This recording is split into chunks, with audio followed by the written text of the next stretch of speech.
Baik dulur El Victor, alhamdulillah semua alhamdulillah. Saya Ishak hadir menemani Anda di Fajar Syiar kali ini. Kita akan ngaji bersama ngaji Katresnan bersama Bapak Dr. Kiai Haji Ilhamullah Sumarkan MAG, Ketua Lembaga Dakwah Nahdlatul Ulama Jawa Timur, dosen pengajar di Universitas Islam Negeri Sunan Ampel Surabaya, Ketua Lembaga Dakwah Khusus Majelis Ulama Indonesia Jawa Timur, serta yang kita kenal sebagai ulama karismatik.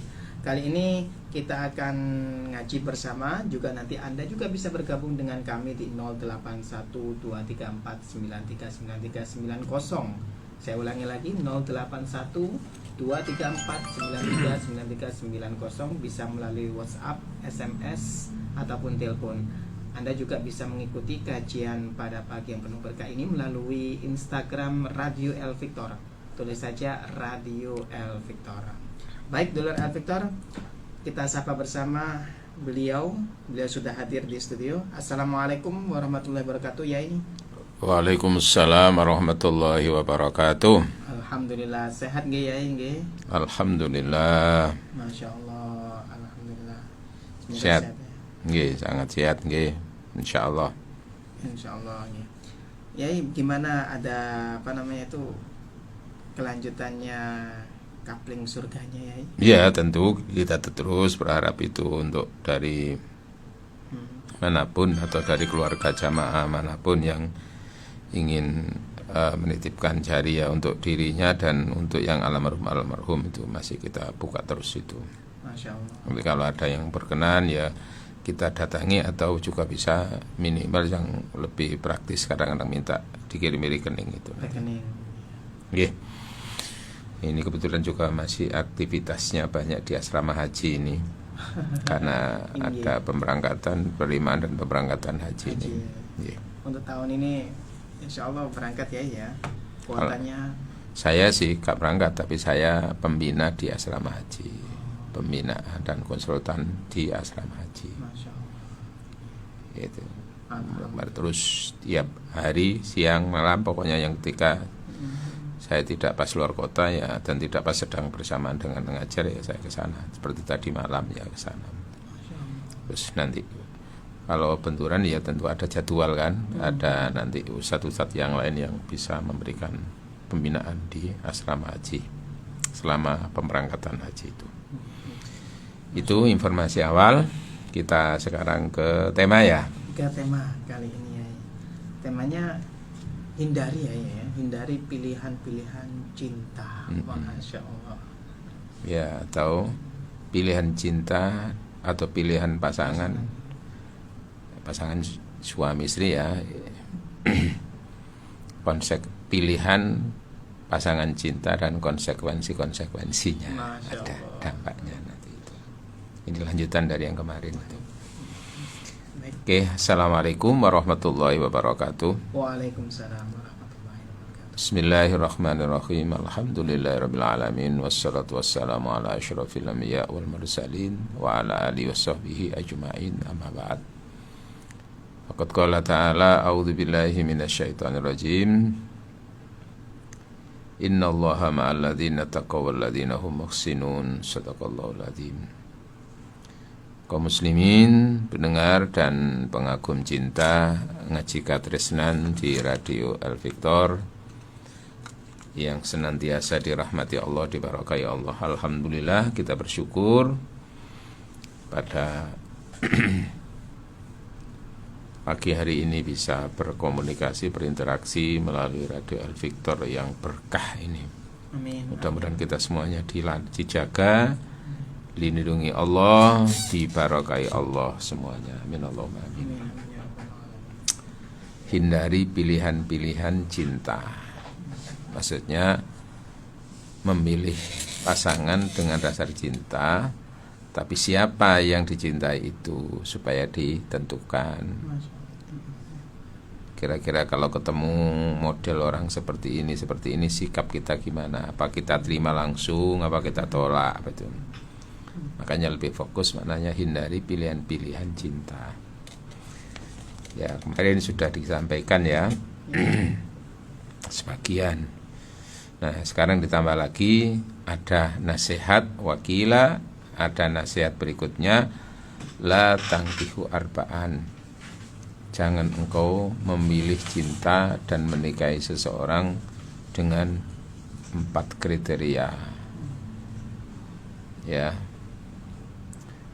Al-mukhtali'ah, al-mubarayah, wal akhirah, wan nashiz. Apa maksudnya itu? Jangan engkau menikahi tipe perempuan macam 4. 1, al-mukhtali'ah. Itu kata-kata dari khulu. Maksudnya apa? Fayyallati tatlubu al-khulu'a kulla sa'atin min ghairi sababin. Yaitu wanita yang dikit-dikit minta cerai. Minta talak, minta cerai. Iya, dikit-dikit minta cerai, itu namanya mukhtalah. Bahasanya kan ketika seorang perempuan itu mengajukan gugatan itu dengan dia mengganti biaya dan mengembalikan apa yang diberikan suaminya, itu namanya khulu.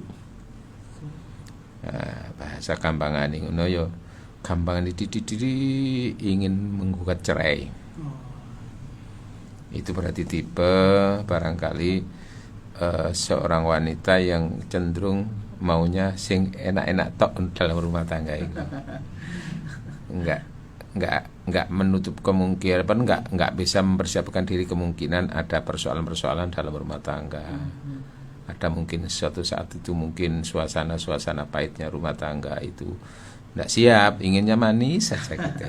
Enggak menerima yang pahit. Inginnya mulus-mulus saja. Akhirnya ini ono gunjalan apa ada inginnya yang mulus-mulus, ketika ketemu gunjalan, ketika ketemu yang pahit itu langsung cerai. Nah, ini. Masya Allah. Tapi persoalannya ini kan biasanya ketahuannya ya ketika sudah menjadi seorang istri. Sehingga kalau masih belum menjadi pasangan suami istri itu tahunya ya secara global aja. Iya. Iki kok ngene iki.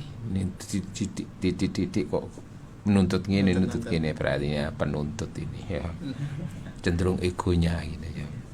Atau dari apa selama ta'aruf tadi kelihatannya kok dia itu inginnya gini pokoknya banyak tanpa peduli dengan bagaimana kemungkinan bisa apa tidaknya pasangannya tadi itu. Nah, itu berarti kan satu sudah menggambarkan orang ini lebih cenderung mengedepankan tuntutan daripada kemungkinan bagaimana kewajiban kepada pasangannya itu.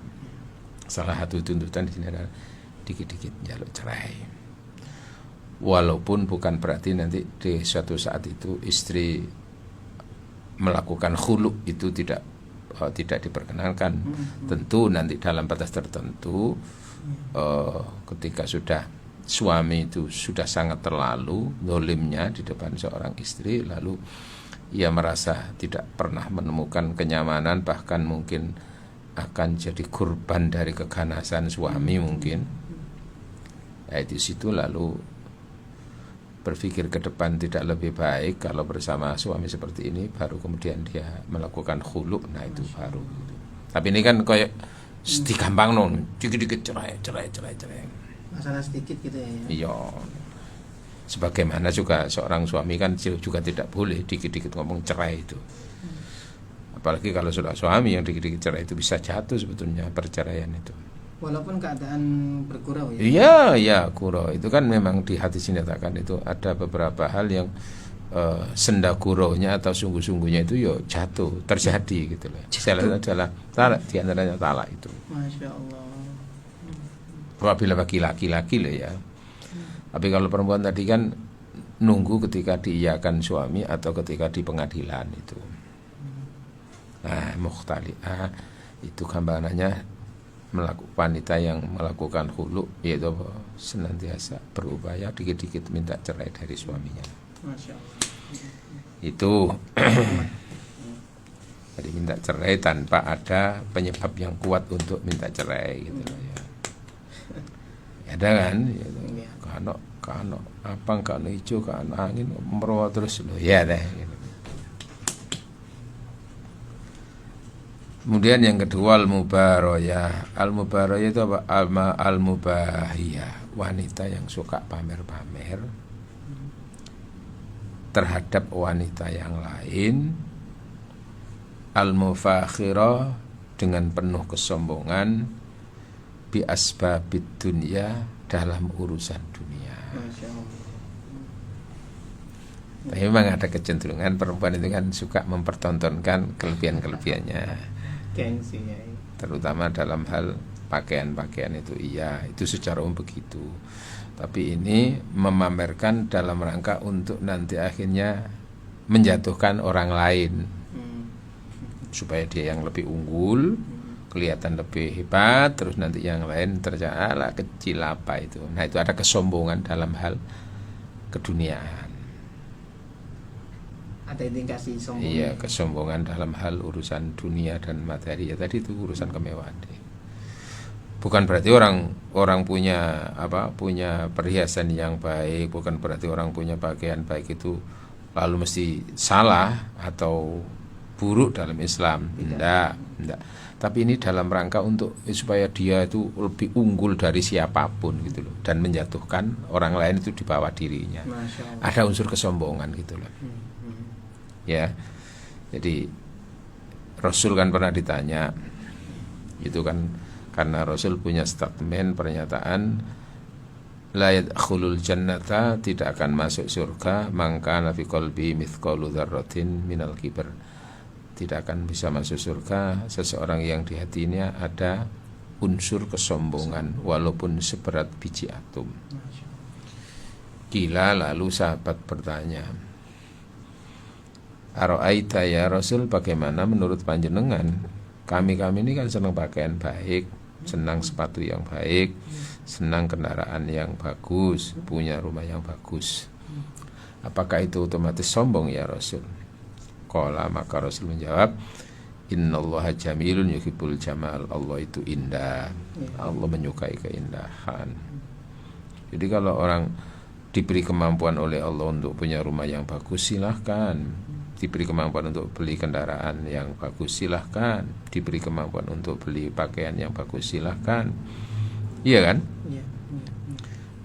Diberi kemampuan untuk bisa melakukan sesuatu, ya sepatu yang bagus, silahkan.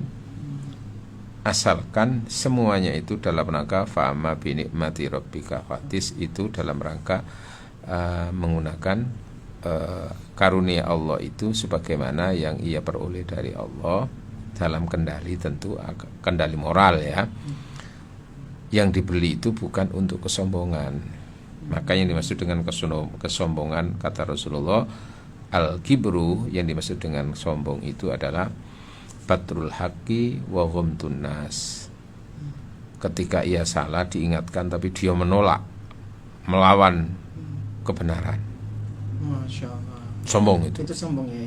Ya, termasuk dalam hal mungkin persoalan ilmu, dia merasa paling benar sendiri, yang lain salah semuanya, itu sombong dalam ilmu. Batrul haq, menolak kebenaran. Terus wa ghamtun nas, sombong itu berikutnya adalah memandang orang lain dengan mata sebelah. Ya, maksudnya apa? Ngenyek, menghina, nah merendahkan.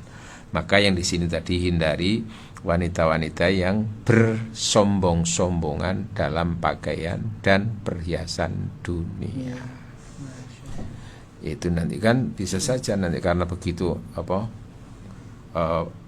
arah hidupnya itu adalah materi, maka itu kan nanti akhirnya kemampuan itu kan dibebankan kepada suaminya nanti. Bisa-bisa akhirnya nanti suaminya nggak punya kemampuan seperti itu, bisa jadi gitu loh. Karena tuntutan untuk supaya dia tampil hebat dibanding dengan yang lain.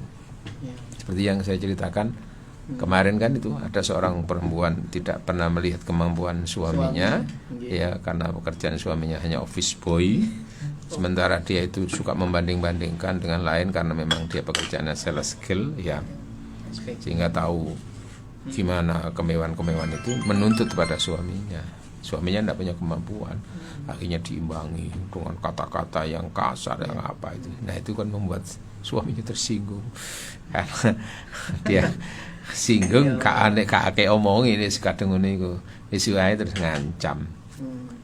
Itu kan sampai dibunuh, dimutilasi itu. Nah itu. Masya Allah. Nah bisa saja nanti kalau arah hidupnya itu adalah cenderung untuk pamer, untuk kemewahan itu, terus membebani suaminya tidak sesuai dengan kemampuan. Ketika suaminya begitu senang, cinta sama istrinya, karena takut nanti kehilangan, akhirnya kadang-kadang melakukan segala cara untuk menyenangkan istrinya. Ya Allah.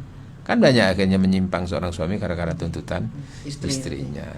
Nah itu makanya tadi itu ketika ada model wanita seperti itu sebaiknya dihindari. Cuman yang balik mana tahu nih ngono iku biasanya wis dadi bojo. Itu pertanyaan.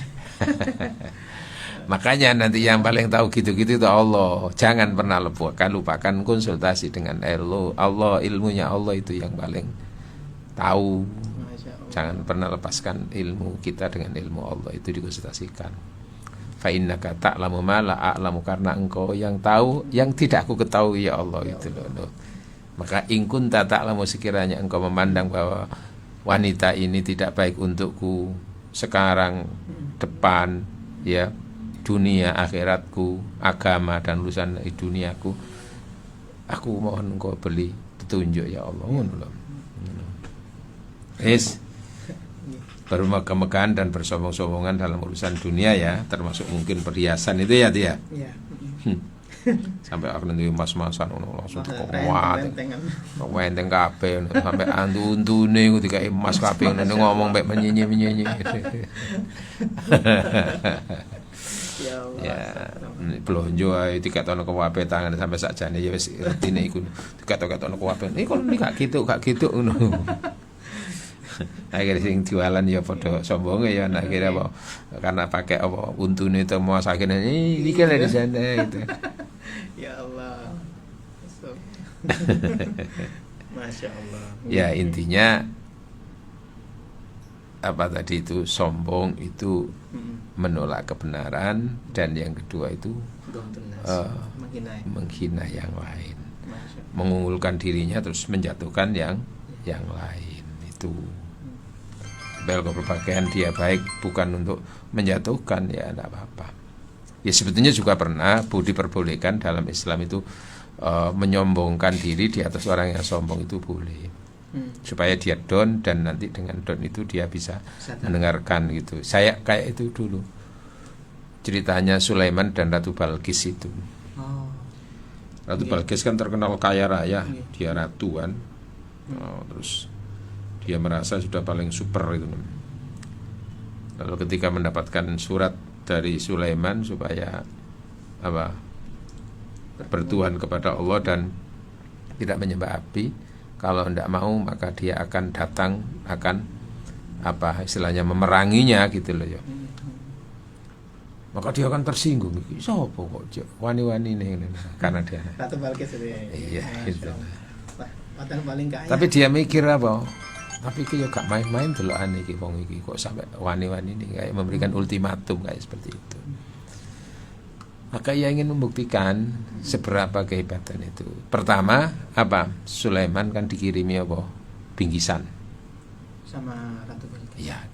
Jadi mengirim apa itu pasukannya untuk membawa upeti, membawa kekayaan, pokoknya kemewahan lah, bawa uang, bawa apa gitu, disodorkan. Sudah Pak Sulaiman gak usah macam-macam lagi dengan rojo kami, karena ini memberikan hadiah dan upeti.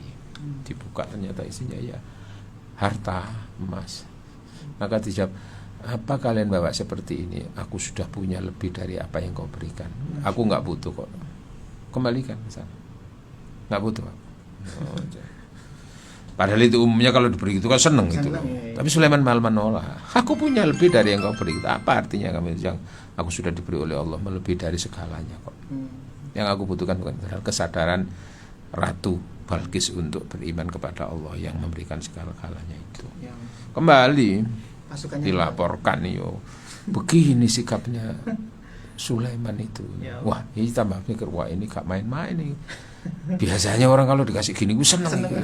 Tapi kok ditolak. Ingin membuktikan sendiri gitu loh.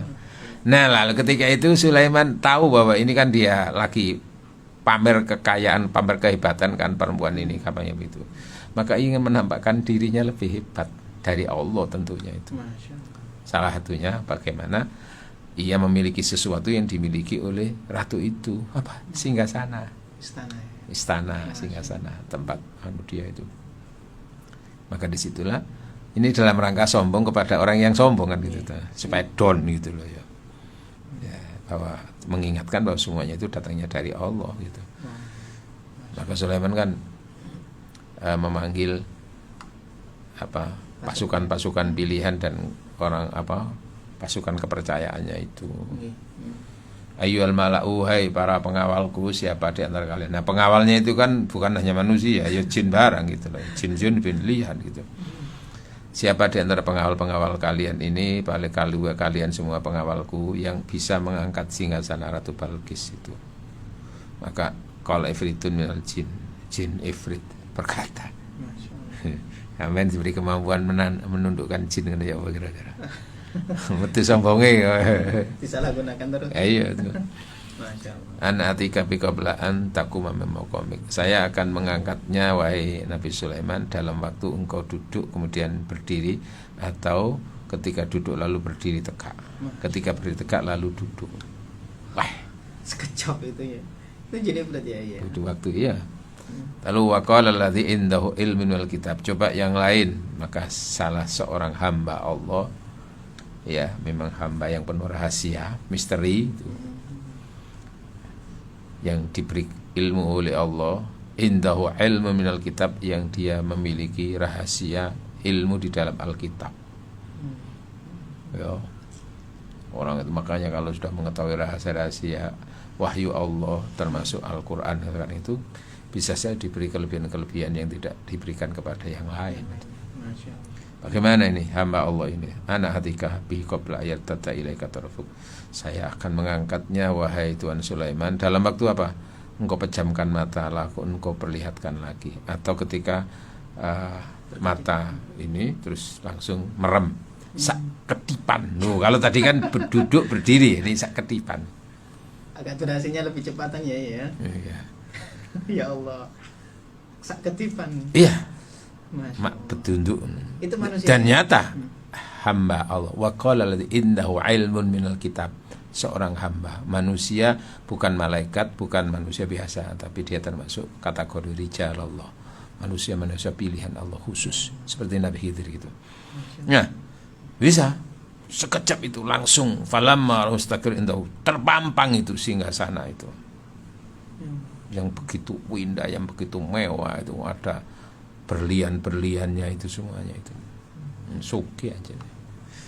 Nah, maka itu dipampang di istananya Sulaiman, di depan istana ditambahi lagi yang tidak ada di sana, di Ratu Bilqis itu. Dibuatkan kolam renang mengalir, terus di atasnya ada kaca, ada ikannya di bawahnya itu. Wah, berkilau, terus ada istana, ada singgasana tadi itu. Nyampe di situ dari perjalanan jauh itu heran itu, mau tanya sayang sungkan gitu ya kan. Mau lewat mana tanya kan sungkan. Gengsi. Akhirnya daripada tanya-tanya dia ngeloyor aja gitu mau masuk ke istana, tapi dengan cara supaya nanti pakaiannya kebesarannya itu tidak basah, dia cincing. Karena kata Al-Qur'an fakasafat an saqaiha. Maka dia menyikap betisnya, pakaiannya itu supaya tidak kena basah itu. Ya kecelik. Karena itu kaca. Nah, di bawahnya air mengalir. Nah, itu. Nah, di situ langsung down itu. Si Ratu Bilqisnya. Iya, kesombongannya hilang itu. Terus dia merasa selama ini punya hebat, tapi masih ada yang lebih hebat. Aslam tu, maka aku berserah diri ma'as Sulaiman, bersama Sulaiman. Dan aku mengakui Allah Maha Kuasa. Masuk Islam akhirnya. Loh, down. Tapi kalau ini kan cenderung tadi itu berpakaian, berpenampilan yang urusan dunia, tapi dalam rangka untuk dia menyombongkan dirinya, lalu yang lain itu hina, rendah itu dalam hal berpakaian. Berikutnya, itu jam piro itu San? Masih ada 20 menit lagi ya. Wal akhirah, yang ketiga itu wal akhirah, apa itu? Al fasiqah, wanita-wanita yang hidupnya bergelimang dengan dosa. Ya, salah satu bergelimang dengan dosa itu diantara tu'rabu bi khalilin wa khaddan, yang dikenal dia itu suka berganti-ganti dengan laki-laki. Termasuk bisa dikatakan kalau di Al-Qur'an itu dinyatakan di surat An-Nisa ayat 25 itu wala muttakhidati akhdan, dan wanita-wanita yang tidak mengambil laki-laki piaraan. Artinya berzina ya. Begitu. Ya suka begitu. Ganti-ganti laki. Ya Allah. Kalau istilahnya laki-laki perempuan yang punya selir gitu loh. Nggak cukup Perempuan yang punya selir. punya laki ini, laki ini. Atau paling tidak ganti-ganti. Iya. Bisa dikatakan wanita pezina. Nah, ini kan umumnya kan kecenderungan kan nanti lalu orang kan sudah tahu dia itu kok senengane kapan iku digonjeng karo lanang iki, kapan iku metu karo lanang iki, kapan iki terus pakaiane norak-norak ini. Wah, berarti ini cenderung wanita ini tidak bisa menjaga diri. Istilahnya kalau bahasa ilmu sesuci toharo itu ada istilah tohir mutohir, ada tohir gohir mutohir, ada mutanajis gitu loh. Ada wanita itu yang kok cara air kan suci mensucikan, ada suci tidak mensucikan, ada yang mutanajis, sudah najis kotor. Nah, dalam hal ini seorang perempuan itu ada yang suci mensucikan, maksudnya itu apa? Suci, bersih, tidak pernah berbuat dosa dengan laki-laki manapun. Tidak pernah. Baik itu disentuh laki-laki manapun, bahkan termasuk tidak pernah memperlihatkan aurat dengan laki-laki manapun. Menjaga. Betul itu, suci mensucikan itu. Mutlak gitu. Tapi nanti ada yang mustakmal. Artinya apa? Tidak sampai tingkatan mutanajis. Dia masih suci dalam arti tidak berbuat zina. Tapi dia juga melakukan dosa sisi yang lain, kemaksiatan apa? Dia itu sudah tidak suci dari arti apa? Tangannya sudah banyak disentuh laki-laki lain. Hanya tangan. Nah, itu bisa dikatakan mustakmal itu. Gambarannya. Ya, mustakmal. Oh, sudah diponjong laki-laki ini, sudah dipegang laki-laki ini, tapi tidak sampai berbuat zina gitu loh. Itu mustakmal. Suci tidak mensucikan. Tapi yang lebih sadis, lebih ngeri itu adalah yang mutanajis itu. Sudah kotor, sudah gelimang dengan kemaksiatan, terus berbuat dosa, sudah tidak suci lagi. Kenapa? Karena dia sudah gonta-ganti laki-laki, termasuk mungkin bukan gonta-ganti tapi apa, punya piaraan laki-laki, pasangannya bukan suami tapi kumpul kebo. Masya Allah. Karena ada itu perempuan artis dulu begitu itu, sampai dengan laki-laki kumpul kebonya yang beruntung itu, sampai punya anak kan gitu. Jadi seperti kayak sudah menikah aja.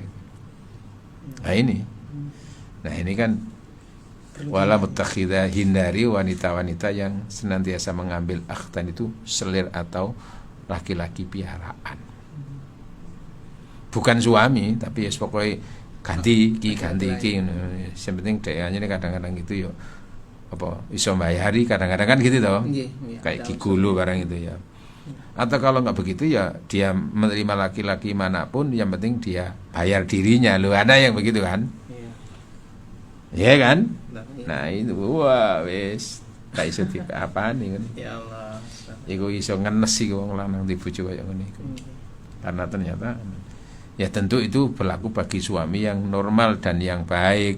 Tapi kalau memang dasari laki-lakinya, suaminya itu memang dasari ya podo-podo ngunune ya kadang-kadang ya wis podo gendenge. Sama sebenarnya. Iya, kadang-kadang malah akhirnya apa diobjekkan kok istrinya itu. Masya Allah. Diantar, memenuhi panggilan laki-laki di hotel. Saya ngantarkan suaminya. Wis padha gendengin ngene iku. Ya Allah. Ono lho ngene iku. Nggih, barusan ada beritanya. 2 minggu yang lalu insyaallah. Ya dulu ada itu mendengar El Victoria gitu cerita itu. Ya Konsultasinya itu gimana? Kan ya persoalannya itu, Ustaz, saya ini punya anak ini perempuan, bingung nanti walinya siapa. Loh kok walinya siapa? Ya ayahnya. Nggak, soalnya saya itu kan sering melayani laki-laki lain di hotel itu. Ya Tapi saya juga melakukan dengan suami saya sendiri, Ustaz. Loh, punya suami? Iya, punya suami. Lah kok bisa begitu? Iya, malah suami saya yang ngantarkan saya untuk memenuhi panggilan itu di hotel itu. Jadi pada gede ya gede. Nah nanti itu kalau anak saya menikah itu walinya siapa? Enggak, yang jadi itu dari laki-laki mana kan nggak tahu tuh. Ya. Random. Spermanya itu. Itu namanya Salome itu kan. Satu lubang rame itu. Ya Allah. Astagfirullah. Iya kan? Nggih, naudzubillah min dzalik. Lalu siapa nanti walinya? Loh, saya tanya, yang mau menikah anaknya laki apa perempuan, Bu? Laki-laki. Oh, laki-laki kan nggak pakai wali. Oh, aman ya Ustaz. Oh, Masya Allah. Iya. Anaknya laki-laki. Aman gitu katanya. Iya. Nah, kalau perempuan ya apa itu nanti itu? Nah, ini yang repot. Ya itu. Jadi itu akhirnya setelah saya bilang bahwa untuk anaknya tadi itu yang menikah itu tidak butuh wali karena laki-laki, dia merasa oh gitu ya Ustaz. Tapi yang penting itu bukan persoalan anak-anak sekarang itu, Bu. Nah, apa? Lah ibu itu loh, kapan berhenti model seperti itu? Iya Ustaz, masih banyak godaan loh ya dah. Menikmati mananya. Iya. Walah ya sembuh ning ngono, nunggu takdir Gusti Allah ning ngono. Ya saya ingatkan jangan begitu kan Bu, umur ndak tahu tak gitu kan gini. Semoga nanti segera berhenti dari seperti itu. Nah ini kan kadang persoalannya berat itu apabila suaminya tetap menginginkan istrinya seperti itu karena dianggap itu pekerjaan ya. Ini kan bahaya. Ketemu wong model lanang koyo ngono iku. Atau kadang-kadang yang perempuannya itu enggak seperti itu tapi suaminya yang malah memperjualbelikan istrinya. Nah, ini bahaya wong lanang koyo ngene iki ya. Fasik kok itu, ahli dosa itu di situ. Wes yang berikutnya an-nasyiz dari kata-kata nusus. Apa itu? Wanita yang allati ta'lu ala zaujiha. Seorang wanita yang senantiasa merasa lebih tinggi daripada suaminya dan bahkan mungkin senantiasa di atas suaminya dalam hal apa? Dalam urusan aktivitas dan dalam urusan kata-kata, ucapan. Sing ngomong sing lanang ngomong iku volume 50, sing wedok 70. Mentak-mentak ngene iki, waduh kan ya. Iya kan? Ya Allah, astagfirullah. Iya kan ada yang Ya, begitu tuh. banyak ya. Ya, al-ali ya. Bahkan dia ya bisa saja kadang-kadang itu. Apa juga berlaku dalam pendidikan juga. Kadang-kadang suami itu dijambak-jambak karo sing lanang itu. Diam. Ditempeleng karo sing wedok. Namanya sing lanang kan nempeleng itu kalau ya walaupun nggak bener juga gitu. Karena kalau laki-laki menempeleng istrinya masih mending gitu loh. Tapi ini kadang-kadang istrinya tempeleng terus dipentak-pentak sing lanang. Waduh, wong wedok model apa iki? Ya iku mak lampir itu. Ya Allah. Dalam rumah tangga itu. Nah, ini juga. Nah, itu tanda-tanda seperti itu gimana? Ya mungkin sejak awal sudah kelihatan juga dari sisi itu. Wah, ini ngomong cek kuasari rek. Bahkan kadang-kadang itu mencaci maki pasangannya. Walau balik masih pacaran itu. Iya kan? Nggih ya. Raimu ditunggu gak teko-teko. Itu yang cewek ya. Rai.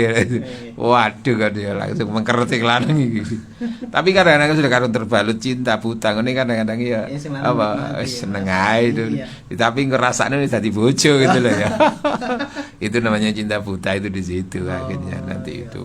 Jadi kadang-kadang membela nih. Wong cerewet ngono kon seneng wae arek wedok kaya ngono kok apa sih sampeyan bilang. Loh, justru itu potensi supaya pinter ceramah nanti itu. Dekat itu ceramah sama ya, Dek. Bulet kan ya. Ya Allah. Wonten ae alasan. Aduh. Anggo sing wedok ya dikanani, Mas, Mbak hati-hati mbek arek iku lu ngaplokan mbek wong ngono. Loh, ya itu yang saya cari nanti. Supaya bisa melindungi saya nanti itu. Kalau ada orang macam-macam dilindungi. Karena kadang sing dilindungi akhirnya dia dikaploki. Nah inilah ya watak-watak yang perlu dihindari dalam. Nah, oke, nanti kita lanjutkan lagi di antaranya wala tangkiku kathratul ghadabi, jangan engkau menikahi sing wanita yang gampang marah dikit-dikit marah. Di antaranya marah itu dalam bentuk perbuatan kelihatan, dalam bentuk ucapan kelihatannya. Waduh rek. Ngono tidak yang muring-muring kok koyo ngono ya. Waduh. Apa barang-barang dibuang apa salah dibuang. Di samping wala taqiu kathratal kalam, jangan engkau menikah dengan laki-laki yang kakek ngomong. Iya. Laki-laki ya. Iya, jangan engkau menikahi wanita yang ngomongnya kayak Kak mari-mari ini ngomong. Masya Allah. Ya, wala taqiul jariah, dan jangan engkau menikahi wanita-wanita yang pemberani. Artinya apa? Berani untuk menemui laki-laki, sejumlah laki-laki, dia sendiri tapi bertemu dengan laki-laki yang banyak di suatu tempat. Nah, alasannya itu adalah keberanian. Masya Allah. Wah, iki. Ya, wahda sendiri dia masuk di situ itu. Bida wa saja, dia berani, tidak takut itu. Padahal dari sisi moral begitu itu ya nggak bagus. Menggambarkan merasa itu kuwatu syaksiyah, punya kepribadian. Fa innaha, apabila seorang laki-laki punya istri model seperti itu, satajlibu alaika ahzanan, akan mendatangkan kesedihan dan kesusahan bagi para suami-suami yang punya istri model seperti itu. Sindari. Oke, kita akan masih explore nanti banyak nasihat-nasihat, termasuk Sayyidina Ali gimana pesannya Ibrahim kepada anak-anaknya, gimana tentang menyikapi perempuan dan istri yang tidak baik itu. Terima kasih, monggo. Baik, Dulur Victor, kita lanjutkan kembali ngaji kita bersama guru kita Bapak Dr. K. Haji Ilham Semarkan MAG. Kali ini kita membahas mengenai, insya Allah luar biasa sekali sekarang ini. Tadi disebutkan nasihat-nasihat beberapa wanita yang harus dihindari untuk menikah. Ya. Hanya sekali lagi, monggo. Nah, wis kadung dadi bojo ku ya apa? Terus kadung ya. Ada penelponnya, ada WA juga. Mangga. Telepon, kita terima telepon ya. Mangga. Assalamualaikum warahmatullahi wabarakatuh. Waalaikumsalam warahmatullahi wabarakatuh. Bu sinten, Bu? Bu Win di Mojo. Nggih, monggo, Bu. Assalamualaikum Yai. Waalaikumsalam warahmatullahi. Nggih, Bu, monggo. Saya mau tanya masalah flu ya. Khulu. Iya. Itu kan di sini dijelaskan kalau nantinya setelah melakukan flu itu kita tuh membayar di pengadilan, membayar tebusan. Itu yang maksudnya apa? Apa kita mengembalikan uang mahar yang sudah diberikan suami di waktu kita menikah dulu atau bagaimana? Oh gini. Nah, terus yang keduanya yang tadi itu yang panjang dengan terangkan, janganlah menikahi dengan wanita-wanita yang mudah sekali untuk menjatuhkan flu. Menuntut cerai. Sebenarnya kalau kita masih pacaran, maksudnya ini kita sekalian bicara secara jadi nggak secara umum ini. Maka kita tahu kalau orang itu nantinya ini jalur cerai kan nggak tahu. Apa yang nanti kita itu harus istiqoroh itu kan, dengan istiqoroh kan kita sudah insya Allah dikasih petunjuk sama Allah. Oke. Nanti itu kriterianya untuk menghindari kriteria yang tadi panjenengan terangkan. Assalamualaikum warahmatullahi wabarakatuh. Waalaikumsalam warahmatullahi wabarakatuh. Jadi khulu itu memang dengan tebusan. Jadi tuntutan suami, tuntutan istri untuk cerai dengan mengganti tebusan. Sebetulnya suami nggak ingin, tapi ini terus menuntut gitu loh. Istrinya yang menuntut terus ya. Akhirnya ke pengadilan gitu loh. Nah, oleh pengadilan nanti iya, tapi dengan membiayai di pengadilan. Terus yang kedua, pemberian suami selain yang mahar-mahar sudah dipakai kan, sudah, enggak apa-apa, sudah nggak usah dikembalikan. Barangkali lalu suami sempat memberikan hadiah-hadiah apa dulunya ketika menikah itu dikembalikan. Kan pernah kasus itu, ada seorang wanita merasa dia itu tidak nyaman dengan suaminya, lapor ini, apakah kamu mau mengembalikan kepada pemberian suamimu kepada dirimu, kepada dirinya lagi? Ya, saya siap kembalikan.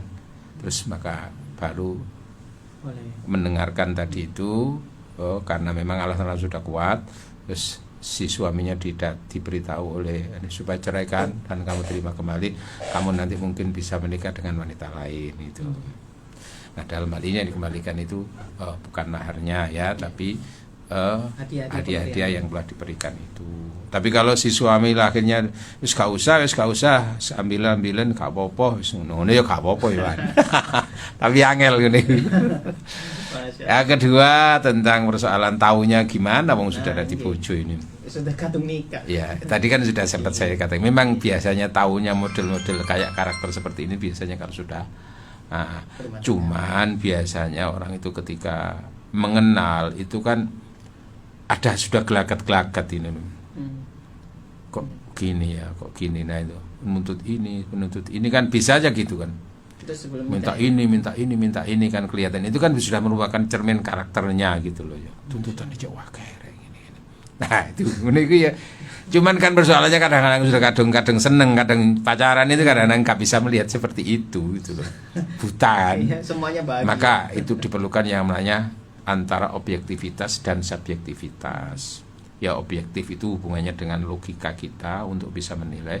Subjektif itu perasaan memang. Karena itu cinta itu antara logika dan rasa memang. Nah disitulah diperlukan objektivitas. Nah untuk bisa objektif itu memang ketika senang atau suka itu wajar-wajar aja.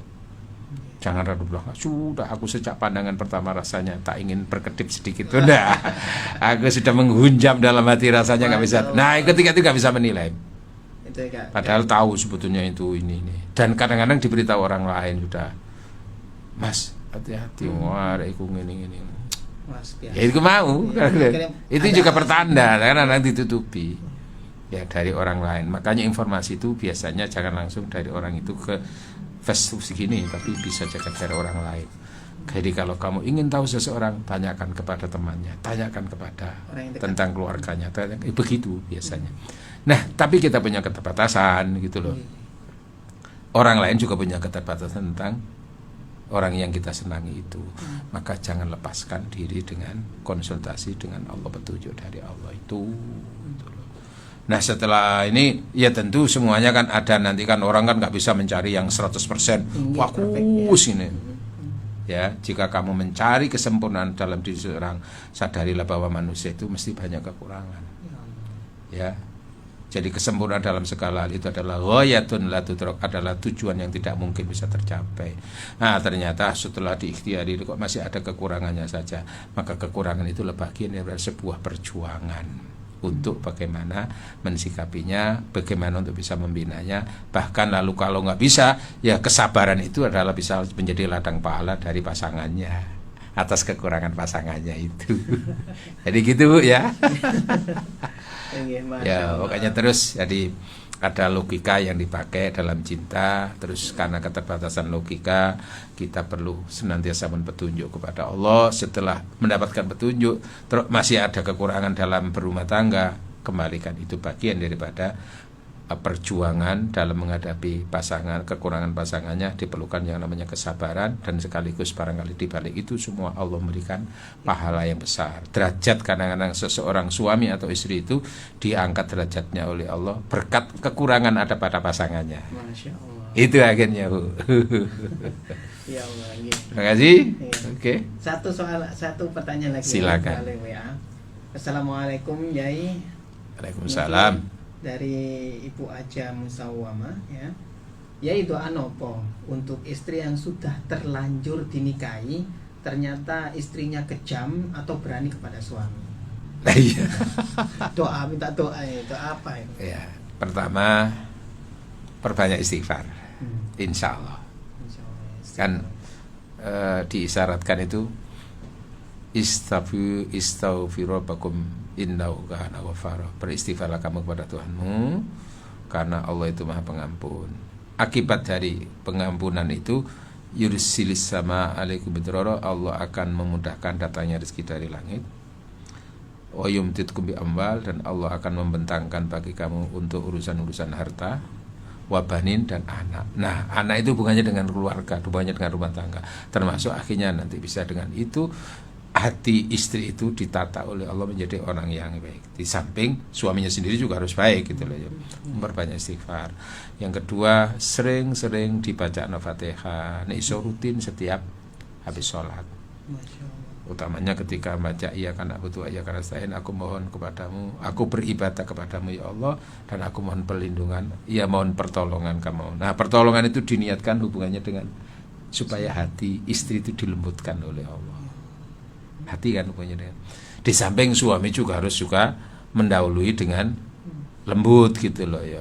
Engko istrinya kasar, terus suaminya ikut ya tarung terus itu. Nah itu nanti hubungannya dengan sikok itu di situ nanti akhirnya itu.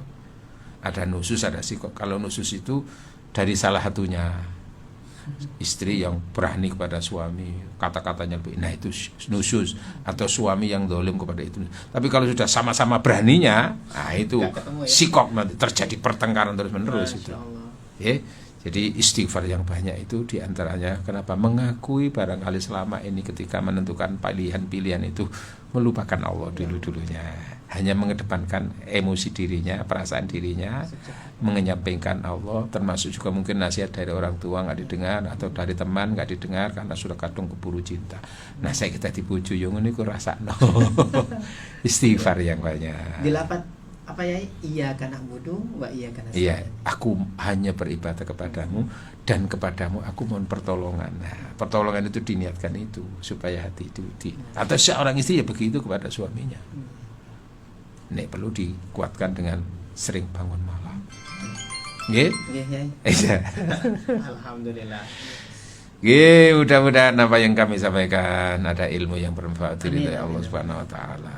Dan ini sekaligus semakin memberikan pembekalan yang luar biasa bagi Mas Ishak di dalam rumah tangga ini. Masya Allah. Gitu. Ya. Tambah cukup sekian. Subhanakallahumma wa bihamdika asyhadu an la ilaha illa anta astaghfiruka wa atubu ilaik. Wassalamualaikum warahmatullahi wabarakatuh. Waalaikumsalam warahmatullahi wabarakatuh. Matur nuwun Yai ngajinya pada pagi hari yang penuh berkah ini. Semoga dulur Victor semuanya kita dijadikan keluarga dijadikan keluarga yang barokah, keluarga yang istimewa dengan keberkahan Islam di dalamnya.